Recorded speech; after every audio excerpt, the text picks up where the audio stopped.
To cut bias tape, basically what you're doing is you're cutting your fabric on the bias, which is a 45 degree angle. So I have this ruler right here.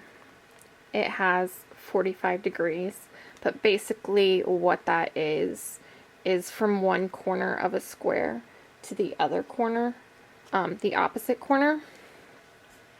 So what I do, this edge is selvage. I align that up with my 45 degree angle line. If you don't have a 45 degree angle line, that's okay, as long as you have a grid ruler, because you can just line your selvage up matching the corners in each square.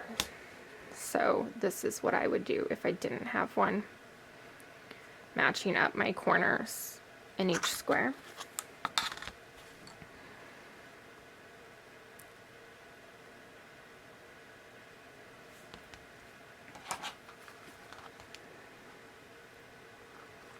Now I'm going to cut this.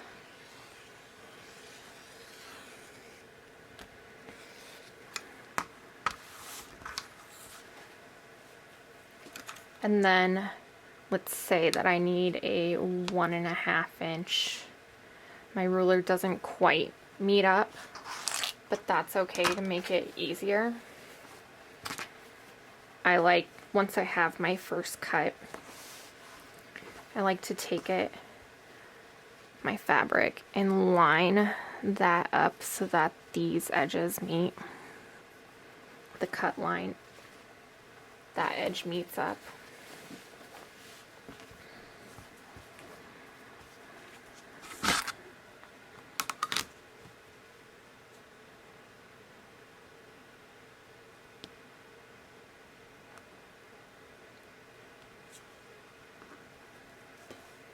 Then I'll find my 1.5 inch.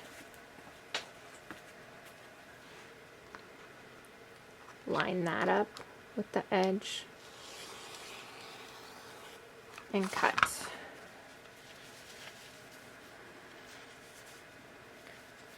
So once you have a few of these, let's say that you don't have a big enough piece of fabric to make how much you need, you can piece them together. I'll show you how to do that after I get some of these cut.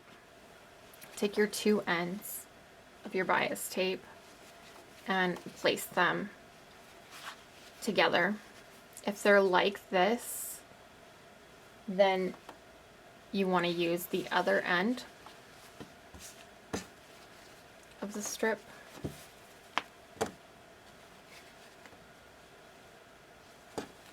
So here's my other end.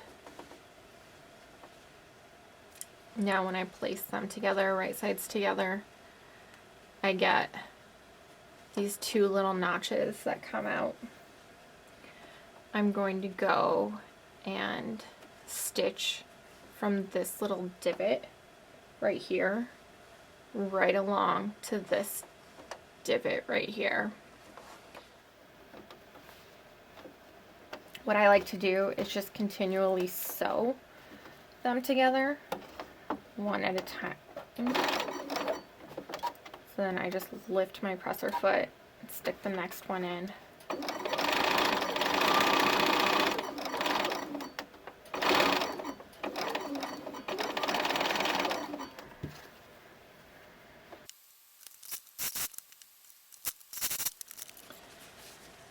So I cut each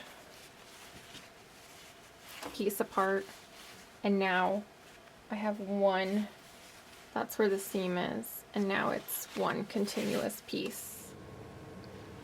I'm pressing the seams open on my bias tape. So I just take my iron and press. Move on to the next one. And now I just have one continuous piece of bias tape. You can go and then trim these little corners. And now it's ready to use for whatever it is that your pattern calls for.